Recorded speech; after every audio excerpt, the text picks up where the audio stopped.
வணக்கம். அதாவது இதாங்க கத்தாழப்பழம். இந்த கத்தாழப்பழம் இன்றைக்கி மார்க்கெட்லேயும் வெளியில் நிறைய விற்கிறாங்க. இந்த கத்தாழப்பழத்தினுடைய அமைப்பு அவ்வளோ ஒரு எளிமையான ஒரு நல்ல விஷயமுங்க, கிடைக்காதுங்க. இந்த கத்தாழப்பழம் நான் இந்த எங்கள் ஏரியாவில் இருக்குது. ஆனால் டயத்துக்கு மழை இல்லாமல் பூராமே சின்ன பிஞ்சிலேயே வாடி போயிடுச்சு. இப்போ நல்லா இருக்குது. இந்த வட்டம் எப்படியாவது பழம் பறிச்சலாம்னு ஒரு ஐடியாவில் இருக்கிறோம்.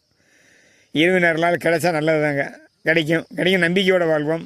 நம்பிக்கை. அதே மாதிரி மரக்கண்டுகள் வைக்க போகிறோம். இந்த மழை காலத்துக்கு இந்த கத்தாழைகள் வச்சுருக்கோம். நான் வச்ச மரக்கண்டு ஒன்று இந்த இருக்குது, ஆலமரம். அதே மாதிரி நீங்களும் மரக்கண்டு வைங்க. ரொம்ப நல்லா இருங்க, நல்லா ஆரோக்கியமாக வாழுங்க. கோபத்தை குறைத்து குணத்தோடு வாழுங்கள். என்றைக்குமே கோபம் ஒரு மனிதனை வாழ வைக்காது. சரிங்களா? கோபங்கள் மனிதனை வாழ வைக்காது. அன்பு அரவணைப்பு தான் நல்லாயிருக்கும். மரக்கண்டு வைங்க.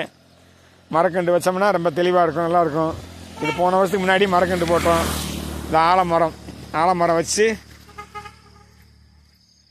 இதே ஆலமரம் வச்சது இப்போ 2 வருஷம் ஆயிடுச்சு. நல்லா தளைஞ்சிருச்சு. அடுத்த மரக்கண்டுகள் வேப்ப மரக்கண்டு, புங்க மரக்கண்டு எல்லாம் வைக்கலாம்னு இருக்கோம். நீங்களும் மரக்கண்டு வைங்க.